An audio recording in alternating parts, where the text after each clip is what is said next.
Hey y'all, this case didn't slow down on February 12th, it escalated. Gloves recovered, DNA testing underway, a clearer suspect description, a mass-produced backpack identified, a widened 2-mile video canvas, and now reported tension between the FBI and local leadership. This search for Nancy Guthrie is no longer just about surveillance footage. It's about evidence handling, forensic control, and who is driving this investigation. Let's break this down.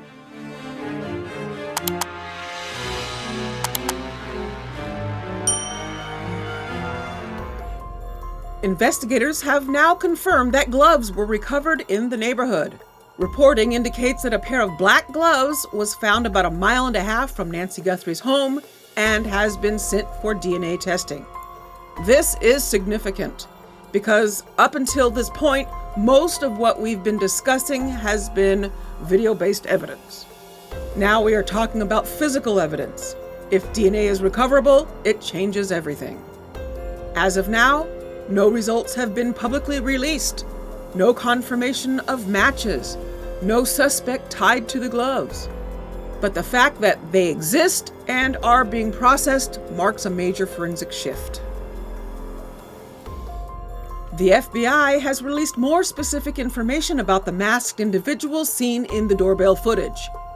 They now describe the person as approximately 5'9" to 5'10", average build, carrying a black backpack.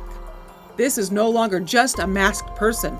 They are narrowing, and that narrowing suggests they're analyzing gait, proportions, and movement patterns. Also, another piece of surveillance footage that has come to light in this investigation. According to reporting from TMZ, citing law enforcement and sources, a second video from a neighbor's camera in the area shows a man wearing a jacket and a backpack placing or lifting another backpack over a fence. This clip was reportedly captured shortly before the timestamp of the known doorbell footage that we've already discussed. Investigators have been reviewing this video as part of the broader effort to track movements in and around Nancy Guthrie's neighborhood during the critical time window.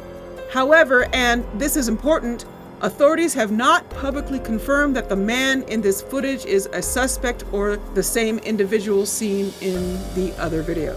The clip remains another piece of the investigative puzzle, and law enforcement is evaluating it along with other surveillance material as they piece together what happened that night. And now there's a third surveillance video that investigators are reviewing. According to TMZ, authorities are looking at footage posted on the Ring Neighbors app that shows a man lingering on someone else's front porch 8 days before Nancy Guthrie was taken. That home is located about 6.5 miles away from Nancy's house. Now here's where it gets interesting. The man in this new porch video has a goatee and mustache, which appears similar to the facial hair seen on the individual caught on Nancy's own porch surveillance footage. Investigators have not confirmed any connection between the two videos, but TMZ reports that law enforcement is absolutely looking at this new footage. So, this isn't social media speculation, this is something authorities are actively reviewing. And remember, law enforcement has publicly acknowledged they have not yet identified a vehicle connected to the suspect seen at Nancy's home. Because of that, investigators are widening the scope of their timeline. They are asking the public to review and submit any surveillance footage from the month leading up to the kidnapping. That tells us something important. They are not just looking at the day of the crime anymore. They are looking at possible surveillance, scouting, or pattern behavior in the weeks before. The backpack seen in the footage has been identified by reporters as resembling a black 25-liter Ozark Trail backpack. That's a mass-produced item sold widely, which means it's not rare, it's not custom, it doesn't narrow the field by itself. But it does give investigators something tangible to track. And here's where this becomes important.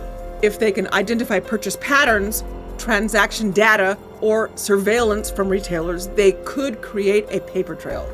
Right now, it's just identification. But identification matters. Authorities have widened their request. Residents within roughly a 2-mile radius have been asked to provide camera footage for a defined window, reportedly from January 1st through February 2nd.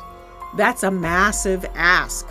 That tells you investigators believe the suspect may have been in the area more than once. They are no longer focused only on the immediate property. They're reconstructing movement. And they've received thousands of tips since these details were released. The reward has reportedly increased up to as much as $100,000. That's not minor. Reward increases typically indicate investigators want fresh tips. They believe someone knows something. They may be waiting for one key piece of information. Money doesn't guarantee cooperation, but it changes incentives. Now, here's the part that complicates things. Reuters reported that a U.S. law enforcement source claimed there was tension between local authorities and the FBI regarding access to key evidence.